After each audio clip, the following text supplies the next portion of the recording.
Hello నమస్తే. Federal తెలంగాణకు స్వాగతం. ఇవాళ హాట్ టాపిక్, రాష్ట్ర వ్యాప్తంగా హాట్ టాపిక్ గా ఉన్నది బీసీ కులగణన, దాని పర్యవసానాలు, చరిత్ర, భవిష్యత్ పరిణామాలపైన మనతో చర్చించడానికి డాక్టర్ దొంతి నరసింహారెడ్డి గారు, డాక్టర్ కర్ణి శ్రీనివాసరావు గారు మనతో ఉన్నారు. సార్ నమస్తే. కర్ణి శ్రీనివాసరావు గారు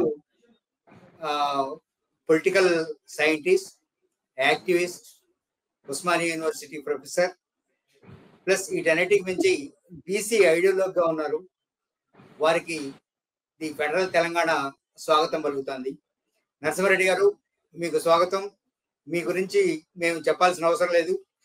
సామాజిక ఉద్యమాల పట్ల, పర్యావరణ సమస్యల పట్ల, అలానే ప్రత్యేకించి చేనేత, జౌళి రంగాల పట్ల మీరు చేసిన కృషి అపారం. అలానే హైదరాబాద్ పర్యావరణానికి సంబంధించి కూడా మీరు చేస్తున్న కృషి అపారం. ఈవేళ చర్చనీయాంశం బీసీ కులగణన. ఎప్పుడెప్పుడు ఆయన ఎదురు చూస్తున్న బీసీ కులగణన రిపోర్టు నిన్న రాష్ట్ర మంత్రివర్గం విడుదల చేసింది. దీని ప్రకారంగా తెలంగాణలో 56.33% బలహీన వర్గాలు ఉన్నారని ఒక అంచనాకు వచ్చినారు. ఇందులో 10% దాకా ముస్లిం బలహీన వర్గాలు కూడా ఉన్నాయి. ఈ నేపథ్యంలో నేను మిమ్మల్ని అడగాలనుకుంటున్నది, ముందు శ్రీనివాస్ గారు, అసలు ఈ బీసీ కులగణన ఎందుకు అవసరం? ఇది ఎప్పుడు స్టార్ట్ అయింది? ఎలా స్టార్ట్ అయింది? ఇండియాలో తొలిసారి 1872లో జనాభా లెక్కల సేకరణ జరిగినట్టుగా ఇప్పుడున్న వివరాలు చెప్తా ఉన్నాయి. అదే సమయంలో ఫస్ట్ క్యాస్ట్ సెన్సస్ 1931లో జరిగినట్టుగా కూడా రికార్డులో ఉంది. జాన్ హెన్రీ హటన్ అనే ఆయన ఆధ్వర్యంలో జరిగినట్టుగా. ఫస్ట్ కుల గణనకి ఈవేళకి ఏం మార్పు అంటారో, అసలు ఎందుకు అవసరమైందంట? బేసికల్లీ కుల గణన అనేది మోడర్న్ స్టేట్ యొక్క క్యారెక్టరిస్టిక్. ఆధునిక రాజ్యము, ఆ రాజ్యంలో ఉన్నటువంటి పౌరుల సంఖ్య ఎంత, పౌరులకు ఉండేటువంటి వివిధ లక్షణాలు ఏంటి, అంటే ఆర్థిక, సామాజిక, భాషాపరమైన, సాంస్కృతికపరమైన లక్షణాలు ఏంటి అనేటువంటిది అంటే ఒక అంటే కల్యూనియలిజము మోడర్న్ స్టేట్తో మనకు ఈ డెమోగ్రఫిక్ సైన్స్ అనేది డెవలప్ అయింది.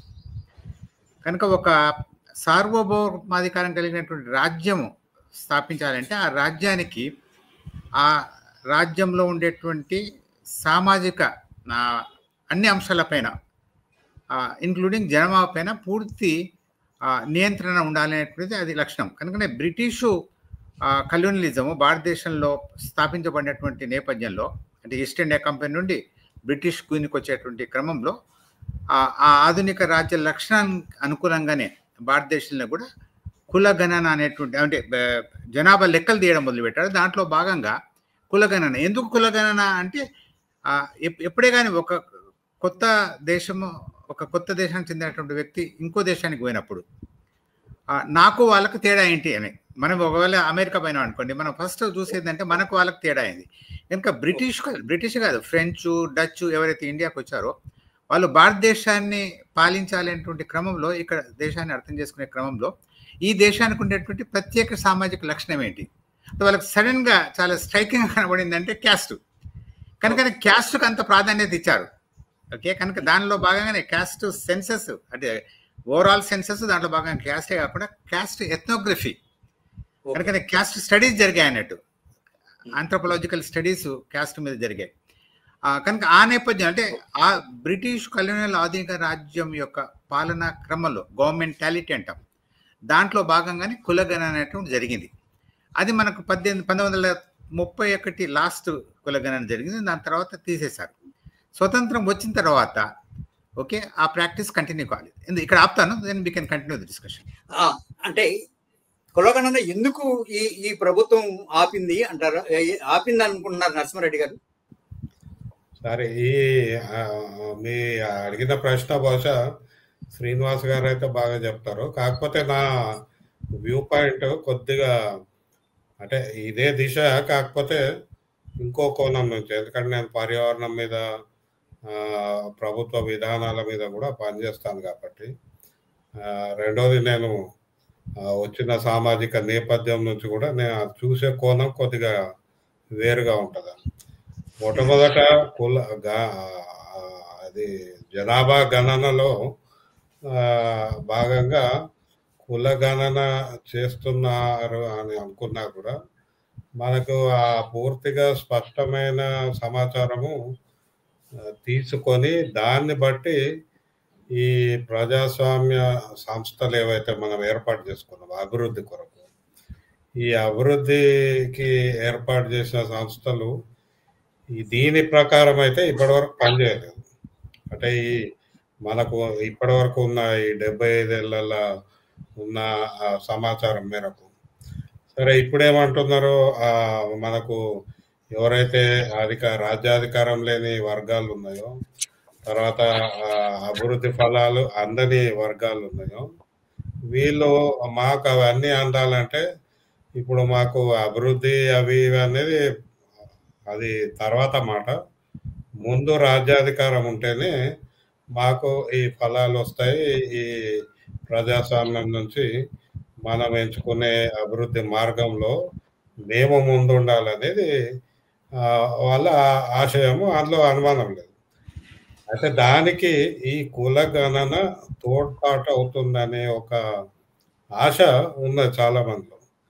అది కాంగ్రెస్ పార్టీ ఏం చేస్తుందని, మీకు ఇప్పటి వరకు అందలేదు కాబట్టి మేము ఇప్పుడు కుల గణన చేస్తాము, దీని ద్వారా ఎవరి సంఖ్య ఎంత తెలుస్తుంది, దీన్ని బట్టి మనం ఇంకా వాళ్ళకి అధికారం ఇవ్వచ్చు లేదా అభివృద్ధి ఫలాల్లో భాగస్వామ్యం పెంచవచ్చు అనే ఒక ఆశ కాంగ్రెస్ పార్టీ కల్పించింది. ఆ దిశగా ఈ రాష్ట్ర ప్రభుత్వం అయితే కుల గణన చేసింది. అయితే నేను శ్రీనివాస్ గారు, అంటే 75 ఏళ్ల స్వతంత్ర దీనిలో సుదీర్ఘకాలం పాటు కాంగ్రెస్ పార్టీయే అధికారంలో ఉంది. కానీ 75 ఏళ్లలో వాళ్ళు జరపలేదు, ఆ తర్వాత వచ్చిన వాళ్ళు కూడా కులగణన చేయలేదు. ఇప్పుడు దీని అవసరం ఎందుకు వచ్చిందంటారు? ఇది దీనివల్ల నిజంగానే నరసింహారెడ్డి గారు చెప్పినట్టు ఆయా సామాజిక వర్గాలకి మేలు జరుగుతుందని మీరు భావిస్తున్నారు? ఇప్పుడు చూడండి, మనకు స్వాతంత్రం 1947 వచ్చింది. బ్రిటిష్ పీరియడ్లోనే 1931 లాస్ట్ క్యాస్ట్ సెన్సస్, 41 చేయలేదు. కనుక స్వతంత్రానంతరం కూడా అదే ప్రాక్టీస్ కంటిన్యూ అయింది. ఒకటి ఏంటంటే స్వతంత్రానంతర భారత రాజ్యము ఓకే ఇన్ ప్రిన్సిపల్ కులాన్ని డెనే చేసింది. ఓకే, కులము అనేది ఒక పరిగణింపదగినటువంటి సామాజిక అంశంగా, సామాజిక ప్రక్రియగా, అంటే ఆర్థిక సామాజిక సాంస్కృతిక ప్రక్రియలను ప్రభావితం చేసేటువంటి అంశంగా స్వతంత్ర భారత రాజ్యం గ్రహించలేదు, పరిగణించలేదు. దానికి ఏ విధంగా అంటారంటే, కులగన్నే కాదు, మీరు మొత్తం స్వతంత్ర అనంతరము ఏ రకమైనటువంటి అభివృద్ధి మోడల్ను మనము ఫాలో అయ్యామో దాన్ని మొత్తాన్ని చూస్తే దాంట్లో ఎక్కడ కూడా కులం ఒక ప్రత్యేకత. కులం అనేది భారత సామాజిక ప్రత్యేకత. ఓకే, మనకు ఆఫ్ఘనిస్తాన్లో కులం లేదు, ఇరాన్లో కులం లేదు, భారతదేశంలో కులం ఉంటుంది. భారతీయులు ఎక్కడ పోయినా అక్కడ తీసుకుపోయారు. ఇప్పుడు అమెరికాలో, యూరోప్లో కులము ఒక అతి ప్రధానమైనటువంటి అంశంగా మనకు ఉంది. అది దానికి అమెరికన్ రాజ్యం కూడా స్పందిస్తున్నట్టు మనకు తెలుసు, కాలిఫోర్నియాలో ఈ మధ్య కాలంలో జరిగింది. ఎనివే ద పాయింట్ ఏంటంటే, స్వతంత్రానంతరం ఏ రకమైనటువంటి అభివృద్ధి క్రమాన్ని ఫాలో అయ్యారో అభివృద్ధి క్రమంలో కులము ప్రధానమైన అంశంగా లేదు. ఎట్లా అంటున్నారు మీరు అంటే, భారతదేశంలో కులం అంటే ఏంటి? కులము ఒక సంఖ్యనే కాదు, కులం అనేది ఒక ఆర్థిక ప్రక్రియ. వృత్తులు అనేటువంటి భారతదేశంలో ఉత్పత్తిని ఆర్గనైజ్ చేసేటువంటి వృత్తులన్నీ కులం ప్రకారంగానే ఉన్నాయి. ఓకే, వ్యవసాయ వృత్తి కానివ్వండి, అదేవిధంగా చేనేత వృత్తి, కార్పెంటరీ, గోల్డ్ స్మితరీ, షీప్ బ్రీడింగ్, అన్ని ఆర్థిక ప్రక్రియలు అయితేనే ఉత్పత్తికి సంబంధించినటువంటి సేవలకు సంబంధించిన ప్రక్రియలన్నీ కులం ఆధారంగానే ఉన్నాయి. ఇది వాస్తవం. కనుక స్వతంత్ర అనంతరం ఏ అభివృద్ధి క్రమాన్ని అయితే ఫాలో అయ్యారో దాంట్లో ఈ చారిత్రక అంశాన్ని ప్రధానంగా తీసుకొని అభివృద్ధి ప్రణాళిక ఏర్పరచాల్సి ఉండే. ఆ విధంగా జరగలేదు. కనుకనే అంటే కులము, వృత్తి వంశపారంపర్యంగా వచ్చేటువంటి ఒక అంశం. దాంతో సంబంధం లేకుండా ఆర్థిక ప్రణాళిక అభివృద్ధి మొత్తము వృత్తితో సంబంధం లేకుండా పుస్తకం పైన, అంటే ఈ వృత్తులన్నీ టెక్నాలజీ ఇన్స్టిట్యూట్స్ ద్వారా, ఇప్పుడు చూడండి మన దాదాపు అన్ని వృత్తులు ఇన్స్టిట్యూట్స్ ద్వారా, యూనివర్సిటీస్, ఐఐటీస్, ఇన్స్టిట్యూషన్స్ ద్వారా రావడం అనేటువంటిది. కనుక కులం యొక్క అతి ప్రధానమైనటువంటి ఆర్థిక సామాజిక పునాది అవుతుందో అది కదిలించబడింది అటువంటి విషయం మనం గమనించాలి. అదే మనకు తర్వాత క్రమంలో కంటిన్యూ అవుతుంది. మీరు రెండో ప్రశ్న, మీరు అడిగినటువంటి ప్రశ్నకు రెండో అంశం ఏదైతే ఇప్పుడు ఎందుకు అది చేస్తున్నారు అనేటువంటిది మీరు అడిగే ప్రశ్న. ఇప్పుడు చేయాల్సిన అవసరం కాంగ్రెస్కు నా ఉద్దేశంలో, ఎందుకంటే ముఖ్యంగా రాహుల్ గాంధీ నాయకత్వం పటిష్టమయ్యేటువంటి క్రమంలో బీజేపీ హిందుత్వ అది తీసుకొచ్చినటువంటి, అంటే అంతకుముందు కాంగ్రెస్ యొక్క కంటిన్యూవేషన్ కొంతవరకు, కానీ ఇక్కడ ఇంకా ఈ గత 10 ఏళ్లలో చాలా స్పష్టంగా కనబడే అంశం ఏదంటే దీనే మనం హిందుత్వ కార్పొరేట్ క్యాపిటలిజం అనుకోవచ్చు. ఈ 10 ఏళ్లలో ఈ కింది కులాల యొక్క ఆర్థిక పునాదులు ఎన్నడూ దెబ్బతిన్నంత తీవ్రంగా దెబ్బతిన్నాయి. అతి ప్రధానమైనటువంటిది ఈ కులాల యొక్క ఆర్థిక వనరులు పూర్తిగా, దాన్ని మనం ఆర్థిక శాస్త్రంలో ప్రిమిటివ్ అక్యుములేషన్ అంటాం. దాదాపు అన్ని కులాలు తమ వృత్తిని చాలా తీవ్రంగా, చాలా స్పీడ్గా కోల్పోవడం అనేటువంటిది మనకు కనబడుతుంది. దీన్ని గమనించి రాహుల్ గాంధీ వీటన్నిటికీ ఒకే కులమే ప్రధానం కనుక దాన్ని ముందుకు తీసుకొచ్చాడు. ఒకటి పాయింట్ నెంబర్ 1, అది గ్రహించాడని మనం అనుకోవాలి. రెండవది ఏంటంటే ఈ హిందుత్వం అనేది హిందువులంతా ఒకటే హోమోజీనియస్ కేటగిరీ. ఈ క్రమంలోనే హిందువులకు ప్రత్యర్థులైన ముస్లిమ్స్ కూడా ఒకటే. చాలా మంది సామాజిక శాస్త్రవేత్త ఇమ్తియాజ్ అహ్మద్ కానీ, అసాది లాంటి అంటే పుస్తకాలు రాసినటువంటి సామాజిక శాస్త్రవేత్తలు చూస్తుంటే వాళ్ళు ముస్లింలో కూడా కులం అనేటువంటిది ఉంది. ఓకే, దాంట్లో బ్యాక్వర్డ్ కాస్ట్లు ఉన్నాయి, వెనుకబడిన కాస్ట్లు ఉన్నాయి, అదేవిధంగా అన్టచబుల్ కాస్ట్లు కూడా ఉన్నాయి.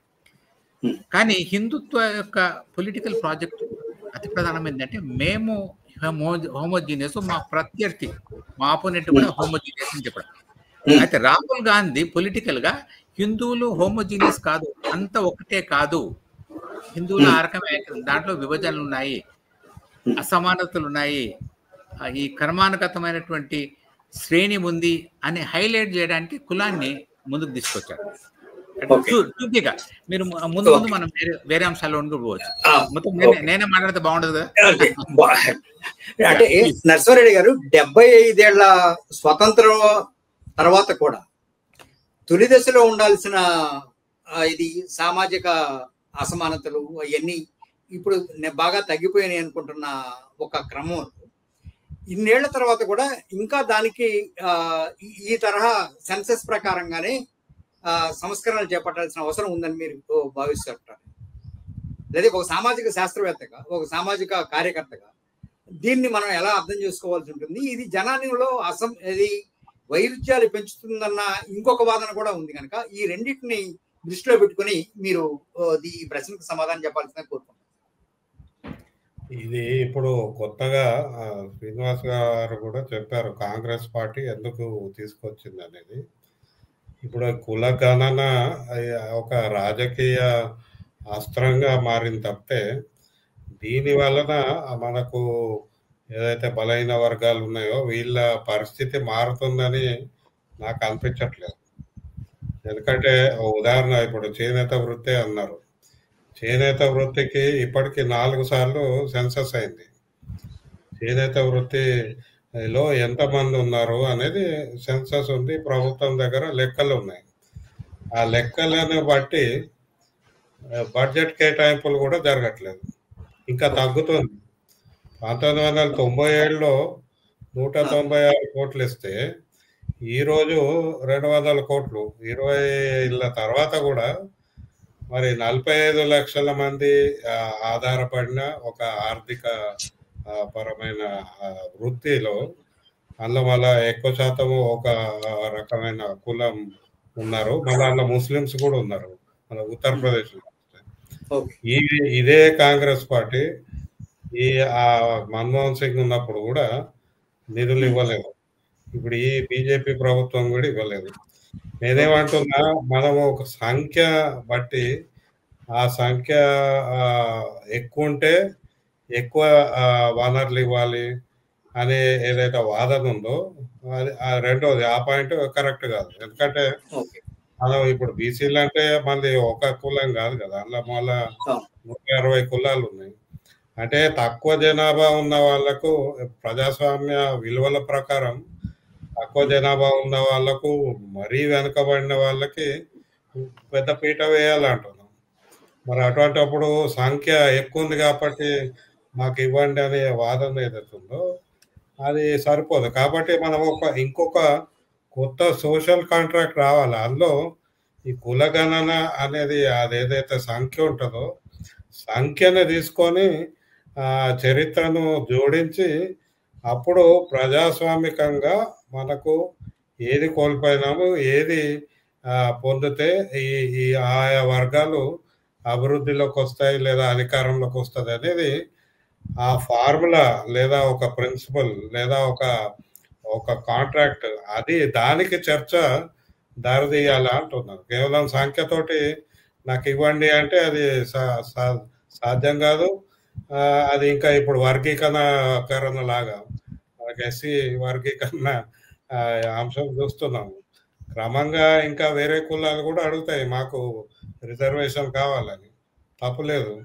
కాబట్టి ఈ గణన సంఖ్య ఏర్పాటు చేయడం అనేది ఇది మొదటి స్టెప్పే, కానీ దీని ద్వారా ఈ రాజకీయ పార్టీలు మన సామాజిక ఆర్థిక వాతావరణాన్ని మారుస్తాయని మాత్రం నేను అనుకోను. మనము ప్రజాస్వామ్య వ్యవస్థ ఏర్పాటు చేసుకున్నాము. ఈ ప్రజాస్వామ్యంలో అందరికీ అభివృద్ధి ఫలాలు ఉండాలి, ఆ తర్వాత అందరికీ వనరులు ఉండాలి, అందరూ సంతోషంగా ఉండాలంటే మనకు ఎవరైతే వెనుకబడిన వర్గాలు ఉన్నారో, వెనుకబడిన కులాలు ఉన్నాయో వీళ్ళకి ముందు అవకాశం ఇవ్వాలనేది మనము మాట్లాడుకుంటున్నాం. అయితే ఇందులో ఒక కులము యొక్క సంఖ్యను బట్టి మనము ఆ అభివృద్ధి ఫలాలు కానీ అభివృద్ధి రచన కానీ చేయాలంటే కష్టమవుతుంది. ఎందుకంటే అక్కడ ఉన్న ప్రిన్సిపల్ ఇప్పుడు మనం మాట్లాడుకుంటుంది అత్యధికంగా ఎవరు ఉన్నారో వాళ్ళకే రాజ్యాధికారం ఇవ్వాలి అనే ఏదైతే ప్రిన్సిపల్ ఉందో అది సాధ్యం కాదు. ఎందుకంటే యాక్చువల్లీ అల్పసంఖ్యాకులకి ఇవ్వాలనే కదా మనం చెప్పేది. కాబట్టి ఈ అభివృద్ధి రచన కానీ అభివృద్ధి సుస్థిర అభివృద్ధి తీసుకురావాలంటే కులగణనతోటే అన్ని మార్పులు వస్తాయి, కులగణనతోటే మాకు రిజర్వేషన్లు పెరుగుతాయని ఏవైతే ఆశలు పెట్టుకున్నారో బహుశా అది వర్కౌట్ కాదు. ఎందుకంటే పొలిటికల్ పార్టీస్ ఆ విధంగా పనిచేస్తలేవు. మనకి ఇప్పటికే అనుభవం ఉంది. కుల గణన చేసిన చేనేత వృత్తిని ఎట్లా నిర్లక్ష్యం చేస్తున్నారు. సంఖ్య తెలిసినా కూడా ఆ సంఖ్యను బట్టి కేటాయింపులు లేవు, అది ఒక ఎంప్లాయ్మెంట్ లేదు, ఉపాధి లేదు. సో ఏ విధంగా చూసినా ఒక వృత్తిపరమైన అంటే ఆ వృత్తిలో ఉన్న కులాలకు ఎట్లాంటి ఫలితాలు రావట్లేదు. అది కాంగ్రెస్ పార్టీ చేయలేదు. సో ఇప్పుడు చేస్తారు అని అనుకుంటే పొరపాటు అని నేను అంటున్నాను. సార్ శ్రీనివాస్ గారు, అంటే నరసింహారెడ్డి గారు చెప్పిన కోణం నుంచి చూసినప్పుడు మనం ఇంతకు మునుపు ఎస్సీ ఎస్టీ సబ్ ప్లాన్స్ చూసాం, ఆ సబ్ ప్లాన్స్ ఏమైనా కూడా చూసాం. అట్లా చూసుకున్నప్పుడు ఇప్పుడు మళ్ళీ బీసీ సబ్ ప్లాన్ లాంటి డిమాండ్లు కూడా వస్తూ ఉన్నాయి. బీసీలలో అనేక కులాలు ఉన్నాయి, వీటిల్లో మళ్ళీ క్రీమీ లేయర్ ఉంది, తర్వాత కింద మోస్ట్ బ్యాక్వర్డ్ క్లాసెస్ ఉన్నాయి. వీటన్నిటిని సింక్రనైజ్ చేయడానికి ఈ కులగణన తోడ్పడుతుంది అంటారా? మళ్ళీ అయితే మరింత విభేదాలు బహిర్గతం కావడానికి అవకాశం ఉంది. కులగణన అనే దానికి బహుముఖమైనటువంటి ఫెనామినన్. మొదటి అంటే విస్తృతంగా చూడాలంటే మొదటి అంశం ఏంటంటే ప్రజాస్వామ్యం అంటేనే న్యూమెరికల్. ఎక్కువ సంఖ్యాకులు ఏ పార్టీని అయితే ఓటేస్తారో వాళ్ళు అధికారంలోకి వస్తారు. ముఖ్యంగా మన లాంటి సిస్టంలో ఫస్ట్ పాస్ పోస్ట్ సిస్టమ్ ఏదో 36% ఒకవేళ ఒక పార్టీకి వస్తే దాదాపు స్వతంత్రానంతరం అదే పరిస్థితి మనకు కనబడుతుంది. కనుక ఒక 5 ఓట్లు ఒక ఓటు ఎక్కువ వచ్చిన వాడు ఎమ్మెల్యే అవుతాడు, ఎంపీ అవుతాడు. కనుక ఒకటి ఈ న్యూమెరికల్ వచ్చిన వాళ్ళు కూడా ప్రధానమంత్రులు అయినటువంటి సందర్భం అది కోalitional గవర్నమెంట్స్ లో. అయితే నేను అనేది అంటే ప్రజాస్వామ్యం అంటేనే సంఖ్యాపరమైనటువంటి అంశం, పాయింట్ నెంబర్ 1. కనుక కుల గణన అనే దానికి ఓకే ఏ రకమైనటువంటి రాజకీయ పర్యవసానాలు ఉంటాయి, కాన్సిక్వెన్సెస్ ఉంటాయి అనేది మనం ఇప్పుడే ఊహించలేం. ఇది ఒక అంశం.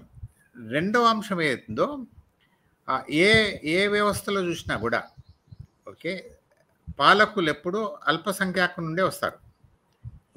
ఓకే అంటే ధనిక ప్రభావవంతమైనటువంటి బ్యాక్గ్రౌండ్ నుండి వస్తారు.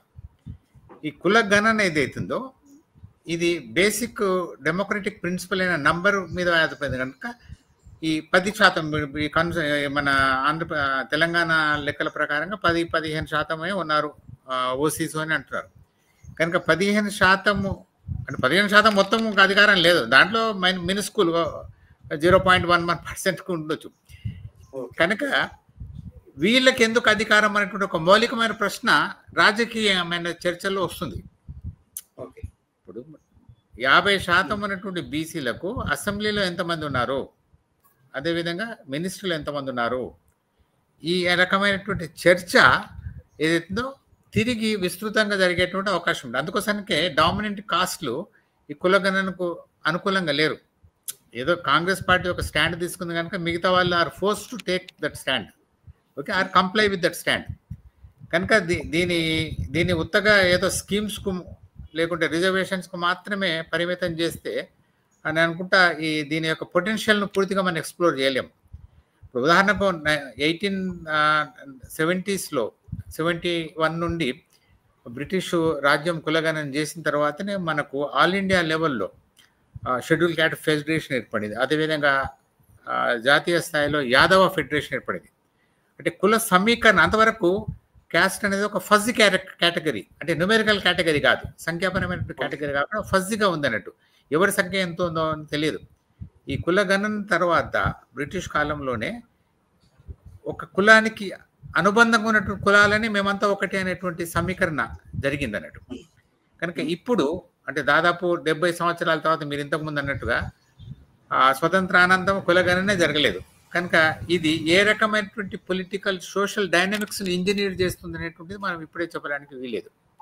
కాబట్టి చిన్న ప్రశ్న సార్, నాది ఒక చిన్న ప్రశ్న. ఫస్ట్ బీసీ కమిషన్ అంటే కుల గణన చేసినప్పుడు 1931లో ఆర్థికంగా సామాజికంగా విద్యాపరంగా వెనకబడిన వర్గాలకి కొన్నిటికి రిజర్వేషన్లు ఇచ్చారు. ఆ తర్వాత మరి ఆ సంఖ్య పెరిగిందే తప్ప తరగలేదు. కానీ ఈ లోపల రిజర్వేషన్లు పోయినాయి. దానికి ప్రత్యక్ష ఉదాహరణ ఇది ఆవేళ గుర్తించిన కాపులకు సంబంధించి. ఆ తర్వాత వీళ్ళు సుప్రీంకోర్టు దాకా పోయారు, కేసు ఓడిపోయారు తప్ప ఆ తర్వాత ఎప్పుడు కూడా రిజర్వేషన్లు కానీ లేదా ఇంకేది కానీ రాబట్టలేకపోయారు. మరి ఇట్లాంటి వాటిని ఎట్లా అర్థం చేసుకోవాలి? నేను ఇప్పుడు స్వతంత్ర అనంతరం ఏర్పరిచినటువంటి బీసీ కమిషన్స్ ఏవైతే జాతీయ స్థాయిలో కానీ రాష్ట్ర స్థాయిలో కానీ ఇవన్నీ చేసేటువంటి క్యాలిక్యులేషన్స్ 1931 సెన్సస్ ఆధారంగానే, ఓకే, అంతేగాని లేటెస్ట్ డేటా మీద కాదు. కనుక ఇది బై అండ్ లార్జ్ స్పెక్యులేషన్. అంటే కింది కులాల్లో విద్య లేనటువంటి కులాల్లో పాపులేషన్ ఎక్కువ ఉంటుంది. ఒకసారి ఒక కులం ఆర్థికంగా బలమైపోయి విద్య వచ్చిన తర్వాత పాపులేషన్ తగ్గుతున్నది ఒక సోషలాజికల్, అంటే గ్లోబల్గానే ప్రపంచవ్యాప్తంగానే ఒక సోషలాజికల్ అజంప్షన్. కానీ ఇప్పుడు ఏమవుతుందంటే కులం జరిగే వరకు కాంక్రీట్ డేటా వస్తుంది. కనుక అది యాక్టివేట్ చేసేటువంటి, అది క్యాటలైజ్ చేసేటువంటి పొలిటికల్ డైనమిక్స్ డిఫరెంట్గా ఉంటాయి. అది మనం గమనించాలి. కనుక చాలా assumptions based political calculation, political configuration ఏదో అది కొనసాగడానికి వీల్లేదు. కనుక much more organised kind of articulation ప్రకటన అనేటువంటి జరిగేటువంటి అవకాశం ఉంది. అట్లా చూడాలని అనుకుంటున్నాను. ఓకే, నరసింహారెడ్డి గారు, మనం అంటే బీసీలకు రాజ్యాధికారం లేదా ఎస్సీలకు రాజ్యాధికారం ద్వారానే ఏమైనా సాధించగలం అనే ఒక కాంశీరామ్ నినాదంతో ఉత్తరప్రదేశ్లో మాయావతి అధికారాన్ని చేపట్టింది. ఆ అధికారాన్ని చేపట్టిన తర్వాత ఆయా వర్గాలకి అంటే ఇప్పుడు దీన్ని కనుక దానికి పోల్చుకున్నట్టయితే ఆ వర్గాలకి ఏం మేలు జరిగిందంటారు, ఏం మేలు జరగడానికి ఈ రాజ్యాధికారం ఏమైనా ఉపయోగపడిందంటారా లేదంటారు? అంటే అప్పటి రాజకీయ విశ్లేషణ కూడా ఏముంది, మాయావతి అధికారంలోకి రావడానికి అల్పసంఖ్యాకులైన బ్రాహ్మణులను కలుపుకున్నది, అలైన్మెంట్ చేసుకున్నది కాబట్టి అధికారంలోకి వచ్చింది అంటున్నారు. సరే, అది ఎంతవరకు నిజం అనేది చెప్తే, అంటే ఆమె ఏదైతే కాంశీరామ్ గారు చెప్పిన దానికి ఒక విస్తృత ప్రణాళిక ద్వారా, అంటే రాజకీయ ప్రణాళిక ద్వారా అధికారంలోకి వచ్చింది అనేది చెప్తున్నారు. తర్వాత వాళ్ళ ఫేవర్ నుంచి పడిపోయింది కాబట్టి ఆమె ఇప్పుడు అధికారంలోకి రాలేకపోతున్నారు.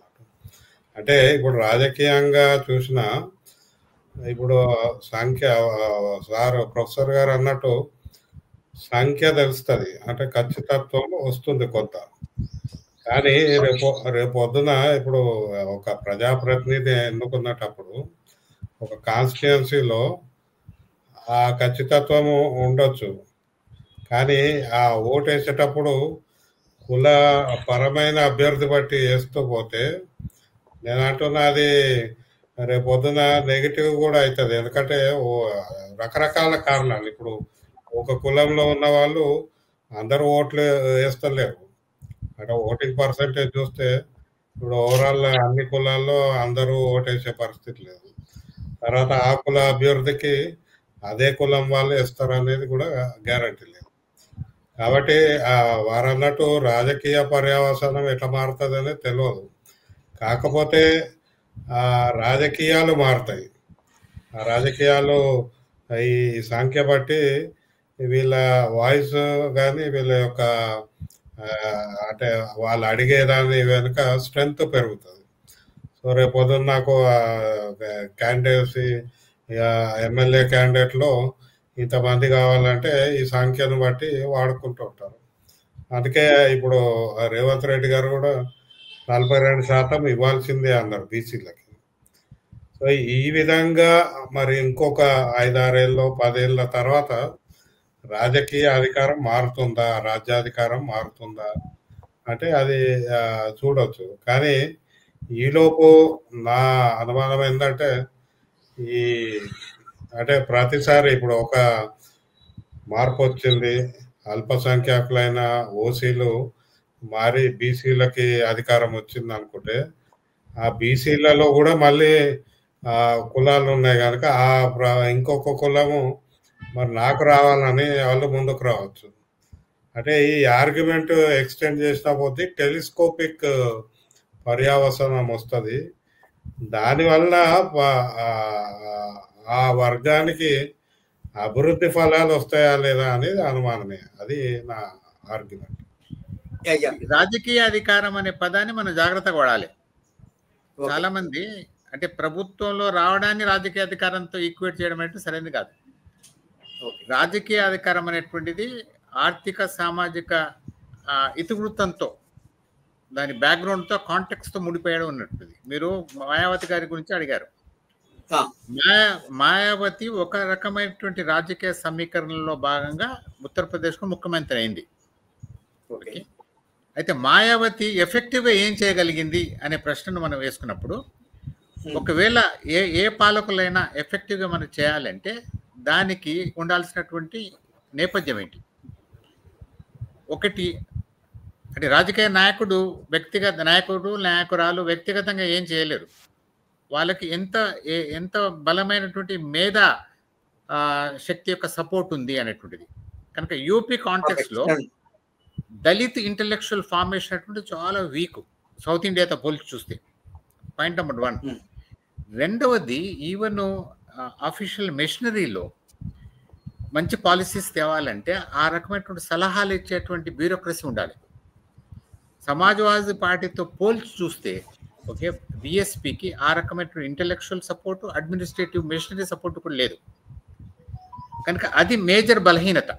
కనుక మాయావతి ఒకవేళ అనుకున్నంత తరహాలో అనుకున్నంత ఎక్కువగా ఎఫెక్టివ్గా పనిచేయలేకపోయింది అనే విషయాన్ని చూసినట్లయితే దాన్ని ఉత్తగానే ముఖ్యమంత్రిగా ఉండడము ఎమ్మెల్యేలు ఉండడంతో కాకుండా ఈ administrative, intellectual plus mass media support.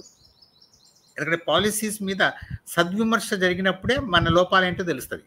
చాలామంది పాలకులు మాస్ మీడియాని పట్టించుకోరు, లేకుంటే వ్యతిరేకంగా ఉంటారు. ఎందుకంటే సద్విమర్శ కూడా నెగిటివ్గానే చూస్తారు.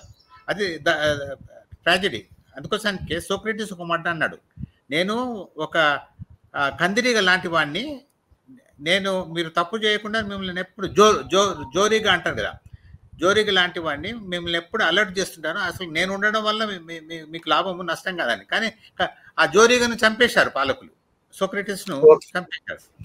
కనుక అది పాలకులు తెలుసుకుంటే వాళ్ళకే ఉపయోగం. అంటే తెలంగాణకి సంబంధించి చూసుకుందాం సార్. ఇప్పుడు బీసీ కులాలకు సంబంధించిన సెన్సస్ లో ప్రధానంగా ఒక 3 కులాలు పైకి వస్తాయి. అందులో ఒకటి మున్నూరు కాపు, గౌడ, యాదవ ఇట్లాంటి వాళ్ళు ముందుకు వస్తాయి.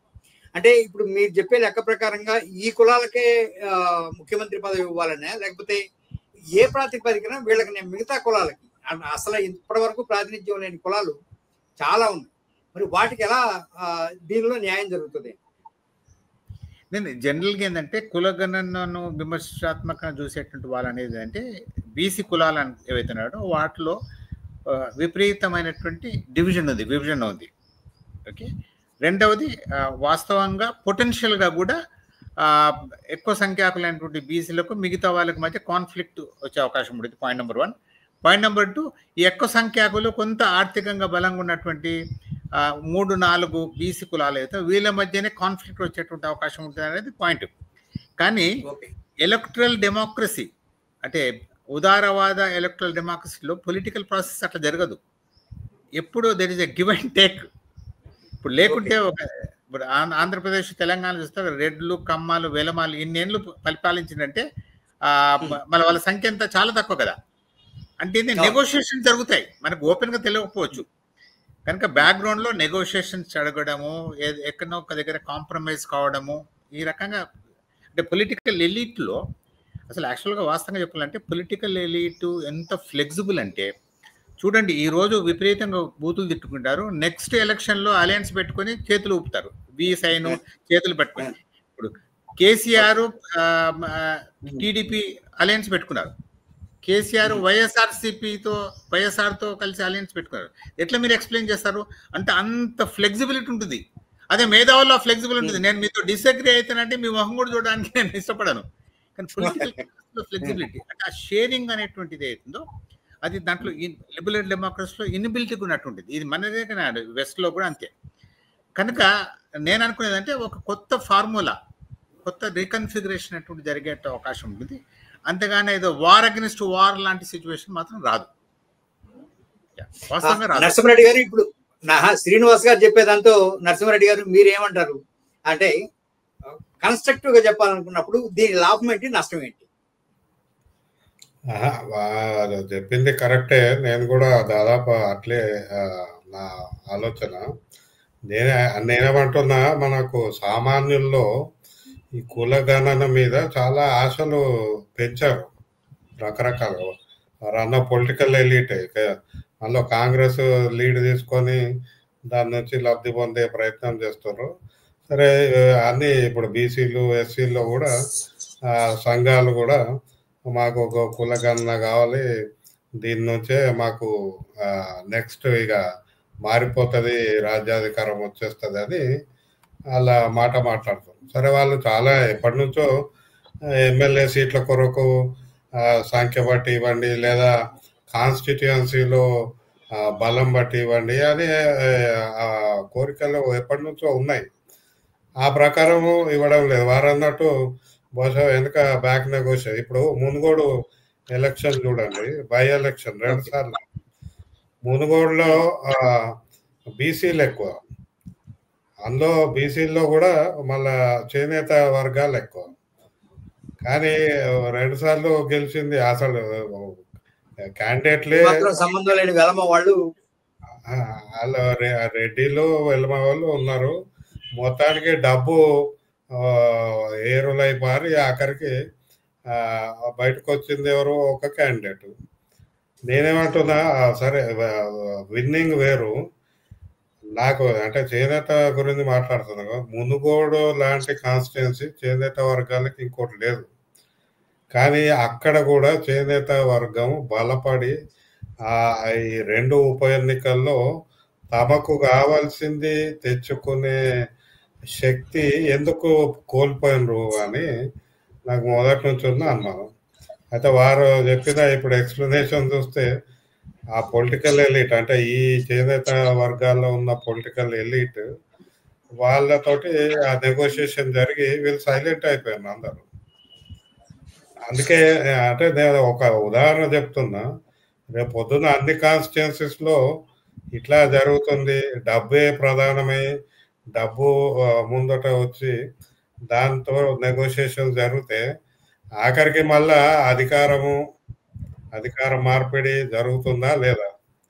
అదే ఇక్కడ రెండోది ఏంటంటే సామాన్యుల్లో ఒక ఆశ అయితే పెరిగింది. ఇప్పుడు ఆ ఆశకి తగ్గట్టు పోనీ నెగోషియేషన్ చేసిన వాళ్ళు వెనక రేపు పొద్దున వీళ్ళకి ఇట్లాంటి బెనిఫిట్ ఇస్తే మేము వెనక ఖాళీగా కూర్చుంటాం, మీరు ఉండండి అనే నెగోషియేషన్ లేదు అక్కడ. ఓన్లీ వ్యక్తిగత నెగోషియేషన్. అది విస్తృత ప్రజా ప్రయోజనాల నెగోషియేషన్ కాదు అది.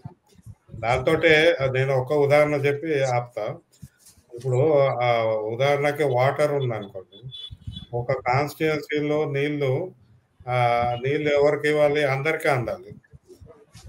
అందరికి అందాలంటే మనం ఏం చేస్తాము? ఒక టెక్నికల్ ఎన్వైరన్మెంటల్ ఒక ప్రాజెక్టు ఒక తీసుకొని వచ్చి అందరికి ఇచ్చే ప్రయత్నాలు చేస్తున్నాం.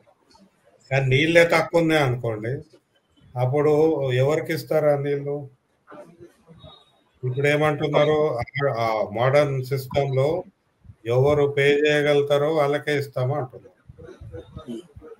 సో అంటే బలం, అది బలం, ఆర్థిక బలం బట్టే ఇస్తున్నారు. సో రేపు పొద్దున ఆర్థిక బలమా, సంఖ్యా బలమా, మంద బలమా, ఇంకే బలమా, వాయిస్ బలమా, అంటే ఇవన్నీ కూడా మళ్ళీ ప్లేలోకి వస్తాయి రాజకీయంలో అనేది నేను చేస్తున్నాను. ఓకే సార్, సమప్ చేయబోయే ముందు శ్రీనివాస్ గారు, ఈ మొత్తం స్ట్రక్చర్ లో ఈ క్యాస్ట్ సెన్సస్ తర్వాత సామాజిక న్యాయము, ఇప్పుడు మనం డిస్కస్ చేసిన మనీ పవర్, మజిల్ పవర్ అన్నిట్లో రేపొద్దున ఏ వర్గాలు చెప్తే ఏ వర్గం ఉంటుంది అనేదాన్ని, సరే అది ఒక డిబేట్ అయినప్పుడు కూడా బలహీన వర్గాలకి ఇది ఏ రకంగా అయినా నిర్దిష్టమైన ఒక 5 ప్రయోజనాలు, ఒక 5 మంచి చెడులు చెప్పాలని మిమ్మల్ని నేను కోరుకున్నాను. ఇప్పుడు యాక్చువల్గా ఈ కుల ప్రాతిపదిక మీదుగా జరిగే రాజకీయాలు, ముఖ్యంగా బీసీ, ఇప్పుడు గత కొన్ని నెలలుగా విపరీతంగా బీసీల ప్రతినిధులుగా చాలామంది బయటకు వచ్చి, నిన్న ఉదాహరణకు వరంగల్లో జరిగింది బీసీ యుద్ధ వేరో ఏదో పేరుతోనా. సో ఇక్కడ గమనించాల్సినటువంటి విషయం ఏదైతే బీసీ అనేటువంటి వాళ్ళ యొక్క సంఖ్యను చూపించి ఆ బీసీ కులాలు ఉన్నటువంటి ఒక పొలిటికల్ ఎలీట్, ఒక శ్రేష్ఠ వర్గము దాన్ని లాభపడాలని ప్రయత్నం చేస్తున్నారు. అయితే ఇక్కడ మీరు కులం ఏ విధంగా లాభపడుతుంది, కింది వాళ్ళు ఎట్లా లాభపడుతున్న ప్రశ్న ఆన్సర్ చేయాలంటే, అసలు ఈ బీసీ ఎలీట్కు ఎవరైతే ప్రతినిధులుగా చెప్పుకుంటారో వాళ్లకు ఆ కులంలో ఉన్నటువంటి అతి కింది వర్గాలకు ఉన్నటువంటి సంబంధం ఏంటి? ఇక్కడ క్యాస్ట్ అనేది ఒక నామన్క్లేచర్గా, నామమాత్రంగా మాత్రమే వాడబడ్డము ఒక పద్ధతి. రెండవది కాస్ట్ యొక్క పునాదుల్లోనికి పోయి సమీకరించబడే రెండవ విషయం. ఇక్కడ చిన్న డైవర్షన్. ఉదాహరణకు 1930-40 నుండి వచ్చినటువంటి బీసీ ఉద్యమంకు ఇప్పుడు బీసీల పేరు మీద జరిగేటువంటి సమీకరణకు మధ్య ఉన్నటువంటి సంబంధం ఏంటి, తేడా ఏంటి అని చూస్తే మనకు చాలా స్పష్టంగా కనబడుతుంది. 1930 నుండి 1960-70 వరకు బీసీ మీద వచ్చినటువంటి ఉద్యమాలు ప్రధానంగా వృత్తుల మీద వచ్చినటువంటి ఉద్యమాలు. అది చేనేత కానివ్వండి, లేకుంటే గొర్రెల కాపరి విషయం కానివ్వండి, టాడీ ట్యాపర్స్ కానివ్వండి, ఇప్పుడు గౌతలచ్చన్న గారు, మన బాపూజీ గారు, కొండలక్ష్మణ బాపూజీ గారు. కనుక బీసీ ఉద్యమం అనేటువంటిది కుల ఉద్యమం కాదు, అది కుల వృత్తి ఉద్యమం. అంటే కుల వృత్తులను రక్షించడానికి కొరకు వచ్చినటువంటి ఆ పునాది మీద ఏర్పడినటువంటి ఉద్యమం కనుకనే వాళ్లకు విపరీతమైనటువంటి సామాజిక సపోర్ట్ ఉండేది. Point number 1. రెండవది, ఈ కులాల యొక్క ఆర్థిక పునాదులను బలంగా చేయడానికి కొరకు, బలపరచడానికి కొరకు వాళ్ళు ఈ కులాలలో కోఆపరేటివ్ మూవ్మెంట్ తీసుకొచ్చారు. చేనేత cooperative, sheep rearers cooperative, fisher peoples cooperative, toddy tappers cooperative. అంటే ఆర్థిక సామాజిక పునాదిని ఆధారంగా చేసుకుని రాజకీయ సమీకరణ అనేటువంటిది అప్పుడు జరిగినటువంటి. ఇప్పుడు పునాదులతో సంబంధం లేనటువంటి నేను పద్మశాలి లేకుంటే నేను గౌడ కనుక మీరందరూ నా సపోర్టర్స్ కనుకనే ఇప్పుడు చూడండి చాలా తమాషా అనేటువంటిది. వీళ్ళకు తెలుసు మా వెనుక వీళ్ళు ఎవరు లేరు, వీళ్ళ పేరు మీద మేము ఓకే సమీకరిస్తున్నాము అని చెప్పు. అక్కడ పాలకులకు కూడా తెలుసు, ప్రభుత్వంలో ఎవరు ఉన్నా, టీడీపీ ఉన్నా, టీఆర్ఎస్ ఉన్నా, ఇంకెవరు పవర్లో ఉన్నా వాళ్ళకు వీళ్ళ వెనక ఎవరు లేరు, వీళ్ళ నీడ కూడా వీళ్ళ వెనక లేదనే విషయం తెలుస్తుంది. కనుకనే ఇప్పుడు నిజంగా బీసీ సమీకరణ జరగాలి, ఒక బలమైనటువంటి ఉద్యమం నేపథ్యంలో రాజకీయ అధికారం గురించి మాట్లాడి ఇంతకుముందు మనం చెప్పుకున్న రాజకీయ అధికారం అంటే ఓన్లీ ఎమ్మెల్యేలు ఎంపీలు కాదు, దానికి ఉన్నటువంటి ఆర్థిక సామాజిక నేపథ్యం ఏంటి, పునాది అనేటువంటిది చాలా ప్రధానం. ఆ పునాది అనేటువంటిది నిర్మించకుండా వీళ్ళెవరు ఏమి చేయరు. ఆఖరికి చివరికి మీ సంఖ్య ఇంత కనుక మీకు 2 ఎమ్మెల్యేలు 3 ఎమ్మెల్యేలు ఇదే రకంగా ఆ సమీకరణ కంటిన్యూ అవుతుంది. కాకపోతే కొద్దిగా సంఖ్య పెరిగే అవకాశం ఉంది, ఎందుకంటే నంబర్ తెలిసింది కనుక, అథెంటిక్ నంబర్. 1931 సెన్సస్ మీద ఆధారపడి వీళ్ళు అడగాల్సిన అవసరం లేదు. 2025 సెన్సస్ మీద కనుక కొంత బలం పెరుగుతుంది, కొంత మేరకు కొద్దిగా మార్పు వస్తుంది. అంతకుమించి పెద్దగా ఏదో గణనీయమైన మార్పు వస్తుంది కింది కులాలకు, దాంట్లో ఉండేటువంటి వర్కింగ్ పీపుల్కు పెద్ద ఉపయోగం జరుగుతుంది అనుకోవడం అనేటువంటిది కల్లా. ఎందుకంటే వాళ్ళు ఆర్గనైజ్ కావడం లేదు. ఇప్పుడు నరసింహారెడ్డి గారు చెప్పినట్టుగా హ్యాండ్లూమ్ వీవర్స్ ఆర్గనైజ్ కావడం లేదు, వాళ్ళు బలహీన పడుతున్నారు. వాళ్ళ పేరు మీద కొందరు ఎమ్మెల్యేలు వచ్చే అవకాశం ఉంది. ఇంత హైప్ ఎందుకు క్రియేట్ చేసినట్టు పాలక వర్గాలు? ఇప్పుడు నిర్దిష్టంగా దీనివల్ల పెద్ద మార్పు జరగదు అని అనుకున్నప్పుడు, అంటే ఒకటి విషయం, కాంగ్రెస్ హైకమాండ్ రాహుల్ గాంధీ యొక్క స్టాండ్కు నేను అనుకుంటా రాష్ట్రాల్లో ఉన్నటువంటి కాంగ్రెస్ పార్టీకి మధ్య తేడాలు ఉన్నాయి. వీళ్ళు పూర్తిగా వాళ్ళ అధీనంలో ఉండి వాళ్ళు చెప్పినట్టు వింటున్నారని అనుకోలేదు. అంటే ఏకాగ్రత లేదు, అంటే ఏకీభావం లేదు, there is no common agreement. అది పాయింట్ నెంబర్ 1 మనం గమనించాలి. రెండవది, ఈ కులగణన జరిగినా కూడా ఓకే కులాల యొక్క ఆర్థిక పునాదులు బలహీనపడుతున్న నేపథ్యంలో రాజకీయంగా ఇది ఒక ప్రత్యర్థిగా, ఒక బలమైనటువంటి శక్తిగా ఎదగరు అనేటువంటిది ఒకటి. అది చరిత్రాత్మకనే.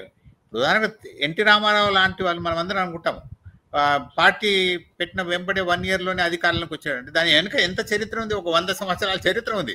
ఆర్థర్ కాటన్ ఉన్నాడు, సినిమా ఇండస్ట్రీ ఉంది, మీడియా ఉంది, ఒక బలమైనటువంటి కమ్మ పెట్టుబడి ఉంది.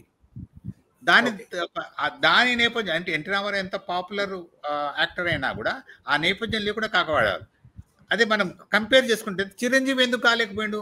ఒక రకంగా ఎన్టీ రామారావు అంతా, లేకుంటే ఎన్టీ రామారావు కన్నా ఎక్కువ పాపులర్ కదా, ఎన్టీ రామారావు గారి కన్నా ఎక్కువ యంగ్ పర్సన్ కనుక విపరీతమైన ఫ్యాన్ ఫాలోయింగ్. ఎందుకు ఆయన కాలేకపోయాడంటే ఆయనకి ఈ నేపథ్యం లేదు, పెట్టుబడి లేదు, ప్రసార సాధనాలు లేవు, ఓకే సినిమా ఒక్కటే ఉంది.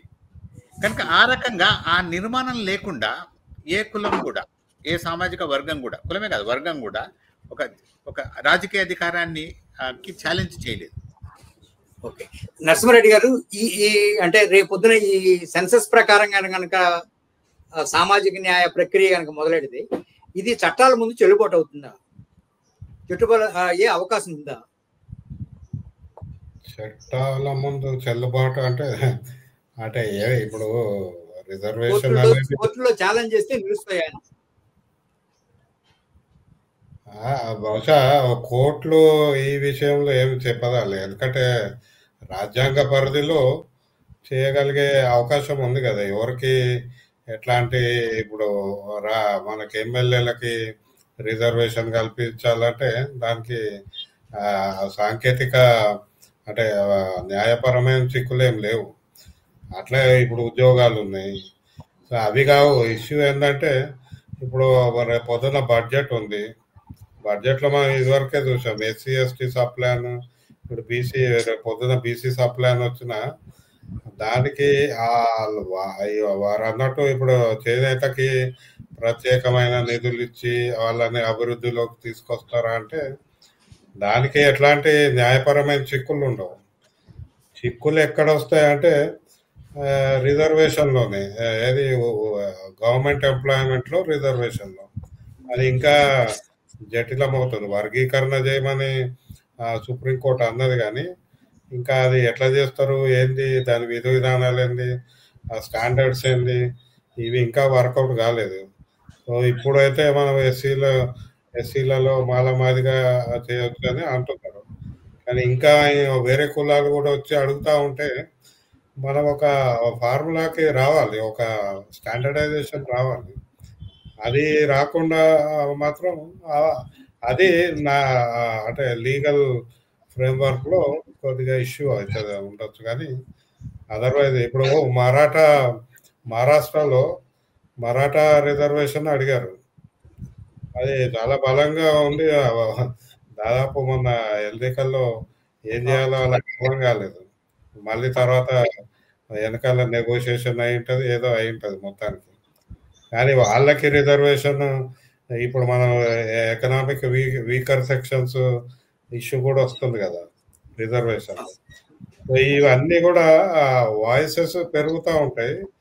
పొలిటికల్లీ ఎట్లా మేనేజ్ చేయాలనేది పెద్ద సమస్యగా మారుతుంది. వీళ్ళు అందుకే ఈ గందరగోళంలో ఇంకొకటి రైజ్ చేసి ఇదే పరిష్కారంగా మనకి ఆశ చూపి నడుతూ ఉంటారు పొలిటికల్ పార్టీస్. అది సమస్య తప్పితే నా దృష్టికి అయితే ఇప్పటి వరకు అయితే న్యాయపరంగా ఏమి సమస్యలు రావు. మీరేమంటారు శ్రీనివాస్ గారు? చట్టబద్ధంగా 2 రకాల సమస్యలు ఉంటాయండి. ఒకటి, ఉదాహరణకు రిజర్వేషన్ మీద ఒక సీలింగ్ ఉంది సుప్రీంకోర్టు. ఓకే, ఆ సీలింగ్ పరిధి దాటిపోతే సమస్యనే. దానికి సొల్యూషన్ ఏంటి అంటే రాజ్యాంగంలో అమెండ్మెంట్ తేవడం అనేటువంటి. రెండవ రకమైన సమస్య ఏంటంటే చాలా అంటే ప్రజా అనుకూలమైనటువంటి పాలసీస్ కోర్టుల్లో వేయబడ్డం అనేటువంటి. ఉదాహరణకు చేనేత రంగం తీసుకున్నట్లయితే 1985లో న్యూ టెక్స్టైల్ పాలసీ అని వచ్చింది. దాంట్లో భాగంగా 22 ఐటమ్స్ ప్రొడక్ట్స్ను చేనేత రంగానికి రిజర్వ్ చేశారు. Reservation of 22 items for handloom అనేది చట్టంలో ఉన్నటువంటి, ఇది పార్లమెంట్లో పాస్ అయిన చట్టం. దాని మీద అంటే చేనేత రంగానికి ప్రత్యర్థులు ఉన్నటువంటి మిల్లు సెక్టరు, తర్వాత పవర్ లూమ్స్ వాళ్ళు కోర్టులకు పోయారు. వివిధ రాష్ట్రాల్లో కోర్టులు వేశారు. దాదాపు 10-15 సంవత్సరాలు కోర్టులో ఉంది. అంటే ఈ కోర్టులో ఉన్నటువంటి సబ్ డ్యూటీస్ అంటాం కదా, సబ్ డ్యూటీస్ ఉన్నటువంటి క్రమంలో ఈ 22 రకాల ఉత్పత్తులను విపరీతంగా పవర్ లూమ్స్ వాళ్ళు ప్రొడ్యూస్ చేశారు. అంటే చేనేత రంగంకు దాదాపు ఒక దశాబ్ద కాలం ఎటువంటి రక్షణ లేకుండా పోయింది. అంటే అంత మేరకు బాగా వీక్ అయిపోయింది. తర్వాత 10-15 సంవత్సరాల తర్వాత దాన్ని కొద్దిగా సవరించి 22 ఐటమ్స్ కాదు 11 ఐటమ్స్ అని పుంజిచ్చేశారు. కానీ జరగాల్సిన నష్టం జరిగింది. కనుక ఆర్థికమైన రాజకీయమైనటువంటి ప్రభావం ఉన్నటువంటి వర్గాలు కోర్టులను ఆశ్రయించి ఇన్ఎఫెక్టివ్గా చేయడము, వాటిని నీరు కార్చడం జరుగుతుంది. కనుక అది రెండవ డేంజర్. కనుక అటువంటి అంటే ఎన్నో రకాల పాసిబిలిటీస్ మనకు కనబడతాయి. చూడండి, చాలా సమస్యలు రాజకీయంగా అడ్రస్ చేయాల్సినటువంటి సమస్యలను పొలిటికల్ పార్టీస్, ప్రభుత్వాలు కోర్టుల్లో వేస్తున్నాయి. తక్షణమే నిర్ణయం తీసుకోకుండా కోర్టుల్లో వేయడం అంటే చాలా రాజకీయ సమస్యలను కోర్టులకు సంబంధం లేకుండా పౌర సమాజాన్ని, సమాజంలో ఉన్నటువంటి వివిధ శక్తులను అంటే మేధావులను, సివిల్ సొసైటీ లీడర్స్ను, ఓకే, ఉదాహరణకు అనుభవం ఉన్నటువంటి జర్నలిస్టులను, ఈ రకంగా వివిధమైనటువంటి వాళ్ళని ఇన్వాల్వ్ చేసి చాలా రాజకీయ సమస్యలకు సొల్యూషన్ కనిపెట్టవచ్చు. కానీ ఏ రాజకీయ పార్టీ కూడా పని చేయలేదు. సింపుల్గా పోయి కోర్టులో వేసేస్తుంది. ఒకటి. రెండవది, ఇంకోటి మీరు గమనించే ఉంటారు, దాదాపు అన్ని పొలిటికల్ పార్టీస్ యొక్క ప్రతినిధులు, స్పోక్స్ పర్సన్స్ లాయర్స్. అంటే రాజకీయ సమస్యల్లో పొలిటికల్ పార్టీస్, మీరు కళ్ళు మూసుకొని ఏ పొలిటికల్ పార్టీ అయినా చూడండి, ఎందుకు న్యాయవాదులు చూస్తున్న పొలిటికల్ స్పోక్స్ పర్సన్ చూడొచ్చు కదా. అంటే పొలిటికల్ సమస్యలను న్యాయ సంబంధమైన సమస్యలుగా చూసేటువంటి ఒక ప్రవృత్తి రాజకీయ పార్టీలో గత 2-3 దశాబ్దాలుగా ఉంది. కనుక కోర్టును ఆశ్రయించినటువంటిది చాలా ఈజీ, చాలా మంది ప్రిఫర్ చేసేటువంటి పద్ధతి అనేటువంటి ఇక్కడ గమనించాలి. కనుక మీరన్న సమస్య ఉంటుంది, ఏ రూపంలో ఉంటుంది అనేటువంటిది కాంక్రీట్గా మనం చూసుకోవాలి. నరసింహారెడ్డి గారు, చివరిగా ఈ ప్రశ్న, ఈ ఈ కుల సమీకరణ లేదా కులగణన అనేది సమాజంలో వైరుధ్యాలని లేదా అంతర్గత సమస్యల్ని క్రియేట్ చేయడానికి ఇదేమైనా దోహదపడుతుందా? ఎందుకంటే మెచ్యూర్డ్ సొసైటీ వేరు, మెచ్యూర్ అవుతున్న సొసైటీ వేరు. మన సొసైటీ ఇంకా ఆ దశకు రాలేదని చాలా మంది మేధావులు చెప్తున్న క్రమంలో ఈ తరహా సమీకరణల వల్ల లేదా ఈ తరహా కులగణనల వల్ల సమాజంలో అంతర్గత వైరుధ్యాలు పెరిగే అవకాశం ఉందా? ఉంటే ఎలా ఉంటాయి? సమాజం అని మనం ఒకటే పదం వాడుతున్నాం, కానీ ఇప్పుడు నిన్న బడ్జెట్ తీసుకుంటే కూడా మధ్యతరగతికి చాలా బెనిఫిట్స్ ఇచ్చారు. అంటే ఈ ఆర్థిక పరమైన వర్గాలుగా ప్రభుత్వాలు చూస్తున్నాయి. దాని ప్రకారము ఒక్కొక్కళ్ళకి కొంత వెసులుబాటు అందించి దాని ద్వారా రాజకీయ లబ్ధి పొందే ప్రయత్నాలు చేస్తున్నాయి. సో ఇప్పుడు ఈ కులగణన కూడా నేను అదే అంటున్నా, సామాన్యులు ఎవరైతే ఉన్నారో వీళ్ళకి ఎట్లాంటి, వాళ్ళకేమో ఆశలు అయితే రేకెత్తించారు కానీ ఫలితాలు అయితే ఇచ్చే అవకాశం లేదు. ఎందుకంటే ఇప్పటికే వనరులన్నీ కూడా కేవలం కొద్ది మందికి, 1% మందికే అందించే ఒక స్ట్రక్చర్ ఆఫ్ ఎకానమీ ఉంది. దాన్ని మార్చడానికి ఎవరు సిద్ధంగా లేరు. ఇప్పుడు ఎవరైతే రాజ్యాధికారం కొత్తగా కావాలంటారో వాళ్ళు కూడా ఇట్లాంటి స్ట్రక్చర్ ఆఫ్ ఎకానమీ మారుద్దామని వాళ్ళకి ఎక్కడ ఆలోచన లేదు. సో ఆ దిశగా చూస్తే రేపు పొద్దున ఈ కులగణన ద్వారా రాజ్యాధికారం వచ్చినా లేదా కొత్త కులాలకి అధికారం వచ్చినా స్ట్రక్చర్ ఆఫ్ ఎకానమీ వాళ్ళు మార్చడానికి సిద్ధంగా లేకుంటే, లేదా వాళ్ళకి ఆ మద్దతు, ఇందాక శ్రీనివాస్ గారు అన్నట్టు ఆ పెట్టుబడి వర్గాల మద్దతు లేకుంటే వాళ్ళు ఏం చేయలేరు. సో వాళ్ళు కూడా అందులోనే కలిసిపోతారు. ఈ అసలు ఎవరైతే సామాన్యులు ఉంటారో వీళ్ళకి ఎట్లాంటి మార్పు వచ్చే అవకాశం అయితే కనపడట్లేదు. సార్, శ్రీనివాస్ గారు, ఆయన చెప్పిన అభిప్రాయంతో మీరు ఏకీభవిస్తారా, లేదా మీరు ఇంకేమైనా డిఫరెంట్ గా చెప్పగలుగుతారు? నేను ఇప్పుడు సమాజంలో వివిధ అంశాల మధ్య వైరుధ్యాలు ఉన్నాయండి. ఓకే. కులము ఒక వైరుధ్యం, రెండవది వర్గ రకమైన వైరుధ్యం ఉంది, అదేవిధంగా ప్రాంత వైరుధ్యాలు ఉన్నాయి, భాషాపరమైనటువంటి వైరుధ్యాలు, మతపరమైన వైరుధ్యాలు. కనుక ప్రతి సమాజంలో వైరుధ్యాలు ఉంటాయి. కాకపోతే ఆ వైరుధ్యము శత్రుపరమైనటువంటి వైరుధ్యమా, లేకుంటే రిజాల్వ్ చేయగలిగినటువంటి, అంటే నెగోషియేషన్కు అనుకూలమైనటువంటి వైరుధ్యమా అనేటువంటి అది మనం ప్రధానంగా చూడాలి. ఇంతకు ముందు లేనటువంటివి, ఇంతకు ముందు ఉన్నటువంటి, అంటే వైరుధ్యానికి తేడాకు మధ్య మనం డిఫరెన్స్ గమనించాలి. తేడాలుగా ఉన్నటువంటివి తర్వాత క్రమంలో వైరుధ్యాలుగా ఏర్పడినటువంటి సందర్భాలు చాలా ఉన్నాయి. ఉదాహరణకు 1970 వరకు, ఈవెన్ 80 వరకు హిందూ ముస్లిం వైరుధ్యాలు మనకు లేవు. కమ్యూనల్ రైట్స్ అవి జరిగినా కూడా అదొక వైరుధ్యం లేదు. ఇప్పుడు భారత సమాజంలో ప్రధానమైనటువంటి వైరుధ్యం ఏంది అంటే హిందూ రాష్ట్రకు అంటే ముస్లిమ్స్, అంటే ఏంది, పొలిటికల్ పార్టీసు తమ రాజకీయ నేపథ్యంలో కొత్త వైరుధ్యాలను కూడా సృష్టించినటువంటి నేపథ్యం మనకు కనబడుతుంది. కనుక వైరుధ్యాలు సమాజంలో తేడాల రూపంలో ఉన్నాయా, లేకపోతే తీవ్రమైనటువంటి ఘర్షణ రూపంలో ఉన్నాయంటే ఫస్ట్ పాయింట్. రెండవది, రేపు ఏ రకమైన వైరుధ్యాలు ఎంత తీవ్రంగా ఉంటాయి, ఎంత ఘర్షణ రూపంలో ఉంటాయి, అది మనం ఇప్పుడే చెప్పలేము. కాకపోతే విఘ్నత ఉన్నటువంటి రాజకీయ నాయకుల యొక్క బాధ్యత ఏంటంటే ఈ తేడాలను, ప్రతి సమాజంలో డర్ట్ ఉంటుందండి. ప్రేమ్చంద్ నవలకారుడు ఒక వ్యాసంలో అంటాడు, సమాజంలో చాలా గలీజు డర్ట్ ఉంటుంది, కాకపోతే అది బయటికి రావడానికి సిగ్గుపడుతుంది. ఓకే, కానీ ఒక ఉత్ప్రేరకం పనిచేసినప్పుడు దాన్ని ఓపెన్గా, ఇప్పుడు ఈరోజు మనకు భారతదేశంలో యాంటీ ముస్లిం అనేటువంటి సెంటిమెంటు అంతకుముందు లేదని కాదు, ఉంది. హిట్లరు అధికారంలో రాకముందు యాంటీ జూయిష్ ఉంది, కానీ అది అంత బహిర్గతంగా లేదు, తర్వాత బహిర్గతమైంది. కనుక అది బహిర్గతం కాకుండా ఆ తేడాలను మామూలుగా ఉంచేటువంటి ప్రయత్నం చేయాల్సినటువంటి విఘ్నత ఉన్న రాజకీయ నాయకుల మధ్య ఉన్నటువంటి బాధ్యత. కనుక నెగోషియేషన్ చేయడము, వస్తున్నటువంటి కొత్త కోరికలను, కొత్త డిమాండ్స్ను కన్సెన్షియస్గా తీర్చడం అనేటువంటిది ప్రజాస్వామ్యంలో చేయాల్సినటువంటి అతి ప్రధానమైనటువంటి విషయం. ఇంకా రాజకీయ అధికారం ఈ కన్సెన్సస్ ద్వారానే, ఓటింగ్ ద్వారానే వస్తుంది. కనుక ఆ ప్రయత్నం చేయాలి. ఆ ప్రయత్నానికి కావాల్సినటువంటి శక్తిని చాలా రాజకీయ పార్టీలు క్రమంగా కోల్పోతున్నాయి. అది మన దౌర్భాగ్యం. 1950లో 60లో 70లో లేనటువంటి ఒక కొత్త ఇన్కెపాసిటీ అనేటువంటిది పొలిటికల్ క్లాస్ కనబడుతుంది.